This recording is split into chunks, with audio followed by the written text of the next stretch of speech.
Hello everyone. I hope you all are doing great these days. And in today's video, we will read the fourth chapter, A Question of Trust. विश्वास का प्रश्न।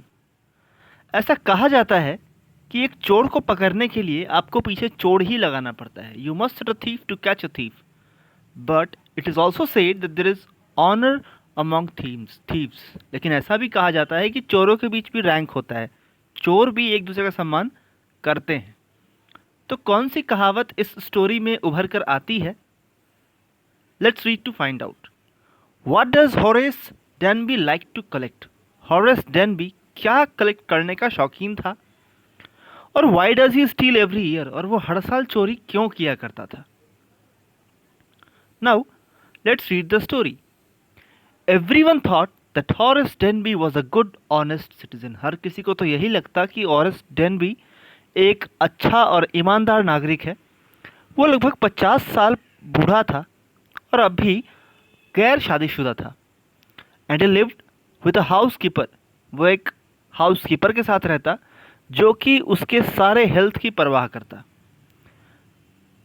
असलियत में he was usually very well and happy except for attacks of hay fever in summer. हालांकि वो काफ़ी fit था, काफ़ी ठीक ठाक था, लेकिन गर्मी के दिनों में उसे बुखार हो जाया करता। He made locks and was successful enough at his business. वो ताले बनाया करता और अपने बिजनेस में काफ़ी कुशल भी था। टू हैव टू हेल्पर्स, और इसकी मदद के लिए उसके पास दो हेल्पर्स भी थे। हाँ, हॉरेस डैनबी एक गुड और रेस्पेक्टेबल इंसान था, लेकिन पूरी तरह से ऑनेस्ट वो भी नहीं था। 15 साल पहले Horace had served his first and only sentence in a prison library.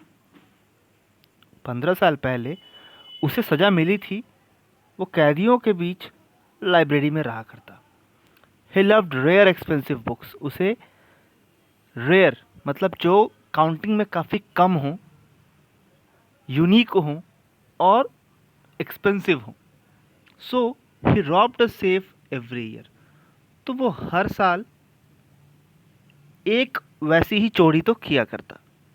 Each year he planned carefully just what he would do. हर साल वो प्लानिंग्स किया करता कि वो क्या करेगा। And stole enough to last for 12 months, कि वो कैसी चोरी करेगी जो 12 महीने तक आराम से चल सके। And secretly brought the books he loved through an agent. और फिर वो उन पैसों से वो बुक्स खरीदता एक एजेंट के द्वारा, जिन बुक्स को वो पसंद करता था। Now, walking in the bright July sunshine, he felt sure that this year's robbery was going to be as successful as all the others. इस साल भी उसे उम्मीद थी कि वो वैसी ही चोरी कर पाएगा। पहले 2 सप्ताह he had been studying the house at Shotover Grange, और इसके कमरों की वो पूरी तरह से इलेक्ट्रिक वायरिंग्स हो या इसके रास्ते हो या इसका बगीचा हो, वो शॉटोवर ग्रैंज की पूरी तरह से निगरानी कर रहा था। This afternoon the two servants who remained in the Grange while the family was in London. इस आफ्टरनून जो दो नौकर थे घर के, जबकि घर के बाकी लोग जो मास्टर्स थे घर के वो तो लंदन में रहा करते, नौकर थे। तो जो नौकर थे had gone to the movies. वे मूवी देखने गए थे। हॉरेस सॉ देम गो, और हॉरेस ने उन्हें जाते देखा था। And he felt happy in spite of a little tackle of hay fever in his nose. हालांकि उसे हल्का फीवर तो था, लेकिन वो काफ़ी खुश था क्योंकि आज उसे हाथ साफ करने का मौका मिलने वाला था। He came out from behind the garden wall, his tools carefully packed in a bag on his back. और इसका जो टूल्स था वो उसके बैग में उसके कंधे पे झूल रहा था, और वो गार्डन वॉल से कूदकर सामने आता है। There was about 15,000 pounds worth of jewels in the grand safe. उस घर के तहखाने में, या फिर हम कह सकते हैं उस घर के सेफ में, लगभग 15,000 पाउंड्स की कीमत के ज्वेलरीज थी। अगर वो उन्हें एक एक कर बेचे तो he expected to get at least 5। तो वो निश्चित ही कम से कम 5,000 enough to make him happy for another year. तो ये लगभग 5,000 की बिकेंगी, जिससे कि वो अगले साल तो आसानी से खुशी खुशी निकाल लेगा। There were 3 very interesting books coming up for sale in the autumn, और अगले ही ऑटम में 3 काफ़ी इंटरेस्टिंग बुक्स आने वाली थी। Now he would get the money he wanted to buy them. इससे उसे इतना पैसा तो मिल जाएगा कि वो उन तीनों बुक्स को खरीद सके। उसने देखा था कि जो हाउसकीपर है वो hang the key to the kitchen door on a hook outside. उसने देख रखा था कि जो हाउसकीपर है वो किचन दरवाजे में हुक टांगा करता है। उसने दस्ताने पहने, took the key and open the door, और दरवाज़ा खोला।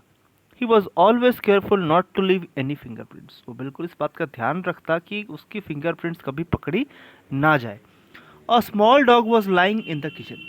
एक छोटा सा डॉग था जो किचन में लेटा था। इट्स चीयर्ड, हालांकि वो थोड़ा हिला, थोड़ा बहुत शोर भी मचाया, and moved its tail in a friendly way, और एक दोस्ताना तरीके से अपनी पूंछ भी हिलाया। All right Sherry, Horace said as he pass. जैसे ही हॉरस वहाँ से पास कर रहा था तो वो कहता है कि ठीक है Sherry, all you had to do to keep dogs quiet was to call them by their right names. उसका कहना था कि अगर किसी डॉग को अपने साइड करना है तो उसे बस उसके नाम से बुला लो, एंड शो देम लव, और उसे सिर्फ लव करो, उसे पसंद करो, and the dog will be a good friend of yours. अब सेफ जो था वो ड्राइंग रूम में रखा था, एक पुरानी सी तस्वीर के पीछे। हॉरस कुछ देर तक तो तलाश करता रहा कि उसे ये पिक्चर्स कलेक्ट करने चाहिए instead of books, but they took up too much room. लेकिन वो रूम का बड़ा हिस्सा ऑक्यूपाई कर रहे थे। So in a small house books were better. अब क्योंकि अगर उन तस्वीरों को लेगा तो उसके घर में चिपकाने की जगह भी होनी चाहिए, रखने की जगह भी होनी चाहिए, तो उसे लग रहा था कि बुक्स ज़्यादा आसान है रखने को। अब वहीं पर there was a great pole of flowers. Flowers का एक बड़ा सा कटोरा टेबल पे रखा था। एंड हॉरस को अपने नोज में थोड़ी खुजलाहट, टिकल सी महसूस हुई। He gave a little sneeze, वो हल्का सा छीका था। And then put down his bag, तभी उसने अपना बैग नीचे रख दिया। उसने अपने टूल्स अरेंज किए। He had 4 hours before the servants return. नौकरों के वापस आने के पहले उसके पास अभी भी 4 घंटे बाकी थे। सेफ को खोलना कोई मुश्किल तो उसके लिए था नहीं। After all he had lived with locks and safes all his life. वो अपनी पूरी जिंदगी ही तालों और चाबियों के बीच ही गुजारता आया है। The burglar alarm was poorly built. और जो बर्गलर अलार्म था, मतलब जो किसी चोरी की अलार्म बताए, तो वो पहले ही खराब तरीके से बना था। He went into the hall to cut its wire. वो जाता है हॉल में उसकी वायर को कट करने। He came back and sneezed loudly as the smell of the flowers came to him again. लेकिन जैसे ही वो फ्लावर्स के पास दोबारा वापस आता है उसे छींक आ पड़ती है।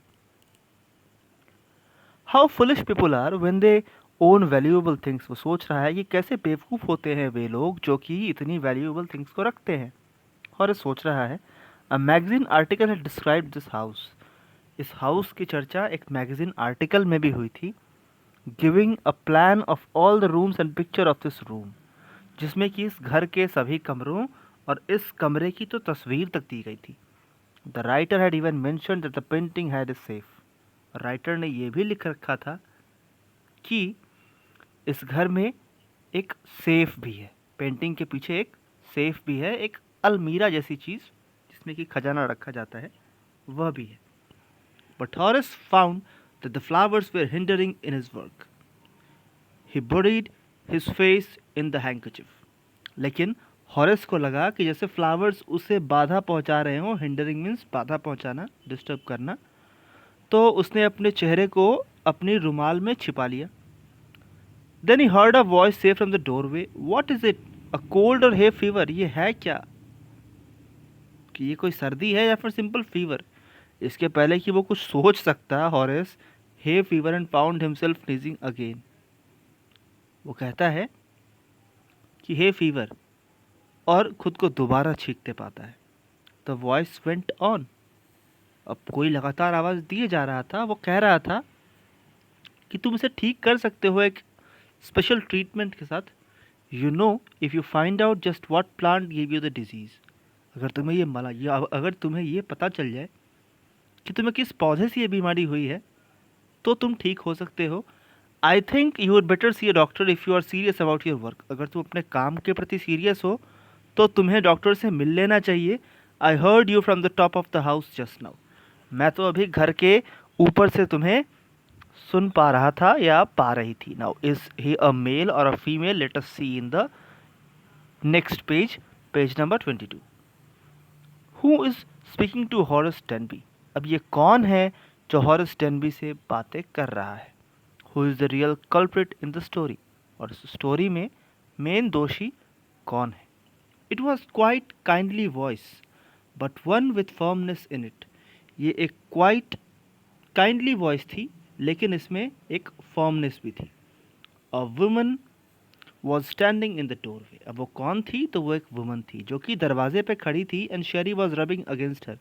और जो शेरी है वो उसके आसपास रबिंग कर रहा था, रगड़ खा रहा था। She was young, quite pretty and was dressed in red. वो यंग थी, काफ़ी सुंदर थी और लाल कपड़ों में थी। She walk to the fireplace and straightened the ornaments there. और उसने वहाँ पे अपने ऑर्नामेंट्स सीधे किए रखे। Down Sheri, she said, any would think I have been away for a month. किसी को भी ऐसा लगेगा कि मैं एक मंथ से बाहर हूँ। वो हॉरिस की तरफ देखकर मुस्काती है एंड वेंट ऑन, बोलती है, however I came back just in time though I did not expect to meet a burglar. हालांकि मैं तो ठीक टाइम पे ही आई। हालांकि मुझे ये उम्मीद नहीं थी कि एक बर्गलर, एक सेंधमार, एक चोरी करने वाला मुझे यहाँ मिल जाएगा। Horace had some hope because she seem to be amused at meeting him. Horace को थोड़ी उम्मीद अभी भी थी कि वो झूठ बोल रही है क्योंकि वो थोड़ी चौंकी भी थी हॉरेस को देखने पर। He might avoid trouble if he treated her the right way. अगर वो उसको सही तरीके से ट्रीट करे तो शायद वो परेशानी को टाल सकता है। He replied, I didn't accept to meet one of the family. मुझे भी ऐसी उम्मीद नहीं थी कि घर के किसी सदस्य से मेरी मुलाकात होगी। शी नॉडेड, वो सिर हिलाती है। I see what an inconvenience for it is for you to meet me. मैं समझ सकती हूँ कि कितना ये तुम्हारे लिए असुविधाजनक होगा, इनकन्वीनियंस होगा कि तुमने मुझसे भेंट कर ली। What are you going to do? अब तुम क्या करने वाले हो? Horace said, my first thought was to run. मेरा पहला विचार तो यहाँ से भागने का है। Of course you could do that. हाँ, तुम ऐसा कर सकते हो, but I would telephone the police and tell them about you. लेकिन मैं पुलिस को फ़ोन करके तुम्हारे बारे में बता दूंगी और तो वो तुम्हें आसानी से पकड़ लेंगे। Now in the next pages we see Horace said, I would of course cut the telephone wires first. तो वो कहता है कि मैं बिल्कुल सबसे पहले तो टेलीफोन वायर्स कट करूँगा और उसके बाद he hesitated, a smile on his face, I would make sure that you could do nothing for some time, a few hours would be enough. कुछ घंटे तो काफ़ी होंगे इस काम के लिए। She looked at him seriously, you would hurt me, तुम मुझे नुकसान पहुंचाओगे? हॉरेस थोड़ी देर तो रुका और फिर कहता है, I think I was trying to frighten you when I said that. मुझे लगा कि मैं तुम्हें डरा सकता हूँ ऐसी बातें कहकर। यू डिड नॉट फ्राइटन मी, तुम तो मुझे डरा नहीं पाए। हॉरेस सजेस्टेड, हॉरेस कहता है, it would be nice if you would forget you ever saw me, let me go. वो कहता है कि ये ज़्यादा अच्छा होगा कि अगर तुम भूल जाओगे तुमने मुझे कभी देखा भी था, और late me go. The voice was suddenly sharp. अब जो वॉइस है वो सडनली शार्प होती जा रही है। वाई शुड आई, मैं तुम्हें क्यों जाने दूँ? You were going to rob me, तुम तो मुझे लूटने वाले थे। If I let you go you will only rob someone else, अगर मैं तुम्हें जाने दूँ तो तुम किसी न किसी और को तो लूटोगे। Society must be protected from man like you. कहती है कि सोसाइटी को तुम जैसे लोगों से बचाना जरूरी है। हॉरेस मुस्काता है और कहता है, I am not a man who threatens society, I steel only from those who have a lot of money. मैं तो सिर्फ उनसे ही चोरी करता हूँ जिनके पास काफ़ी सारा पैसा है। I steal for a very good reason, मैं तो एक अच्छे रीज़न के लिए चोरी करता हूँ। And I hate the thought of a prison, और कैद से तो मुझे नफरत है। She laughed and he bagged, वो हंसता है और ये उससे याचना कर रहा होता है, thinking that he had persuaded her. Look, I have no right to ask you for anything, हालांकि मुझे तो कोई अधिकार नहीं कि मैं तुमसे पूछूं, बट आई एम डेस्परेट, लेकिन मैं जानना चाहती हूँ. Let me go and I promise never to do this kind of thing again. I really mean it. मुझे जाने दो और मैं प्रॉमिस करता हूँ कि मैं दोबारा ऐसा कुछ भी नहीं करूँगा, और मैं ये बिल्कुल सही कह रहा हूँ. She was silent watching him closely. वो बिल्कुल शांत उसे देख रही थी. देन शी सेड, तुम बिल्कुल कैद जाने से डरते हो, है कि नहीं? Aren't you? She came over to him checking her head. I have always like the wrong kind of people. मुझे तुम्हारे जैसे लोग पसंद हैं. She picked up a silver box from the table and took a cigarette from it. उसने box से silver उसने silver box निकाला, उस टेबल पे रखा और सिगरेट निकाला. Horace eager to please her, जो उसे पहले ही खुश करना चाहता था कि वो शायद उसे हेल्प कर सकती है. He took off the gloves and gave her the cigarette lighter. उसने उसे सिगरेट लाइटर ऑफर किया. You will let me go. He held the lighter towards her. वो कहता है, क्या तुम मुझे जाने दोगी? Yes but only if you will do something for me. हाँ, लेकिन अगर तुम मेरे लिए कुछ कर सको तो. एनीथिंग यू से, तुम जो कहोगी मैं वो करूँगा. Before we left for London I promise my husband to take my jewels to our bank. मैंने प्रॉमिस किया था अपने हस्बैंड को कि मैं इन ज्वेल्स को बैंक में रखूँगी. But I left them here in the safe. लेकिन मैं उन्हें यहीं तहखाने में ही भूल गई. I want to wear them to a party tonight, so I came down to get them. तो आज मुझे चूंकि एक पार्टी में इसे पहनकर जाना है तो मैं नीचे आई थी. लेकिन Horace smile, you have forgotten the numbers to open the safe, haven't you? लगता है कि तुमने इसे खोलने को जो नंबर्स है वो भूल गई हो तुम. Yes replied the young lady. और यंग लेडी कहती है कि हाँ, मैं भूल चुकी हूँ. Just leave it to me. तुम ये छोड़ दो इस बात को, और you will have them within an hour. 1 घंटे के भीतर ही मैं इसे तोड़ दूंगा. But I will have to break your safe. Don't worry about that. उसकी चिंता मत करो. My husband won't be here for a month and I will have the safe mended by that time. मेरे हस्बैंड तो अभी 1 महीना और यहाँ नहीं आने वाले, और मैं इस ताले को, इस सेफ को तब तक रिपेयर करवा सकूंगी. Mended means to get repaired. Now and within an hour Horace had open the safe. और जैसा कि उसने कहा था, घंटे भर के भीतर ही हॉरेस ने सेफ का दरवाज़ा, सेफ तोड़ डाला एंड गिवन हर सारे ज्वेल्स दे दिए और वहाँ से खुशी खुशी चला गया. For 2 days he kept his promise the kind young lady. 2 दिन तक तो उसने अपनी प्रॉमिस को पूरा किया. On the morning of third day however he thought of the books he wanted and knew he would have to look for another safe.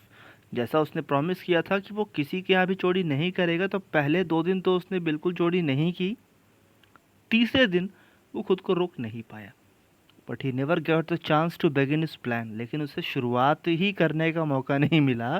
Because by noon a policeman had arrested him.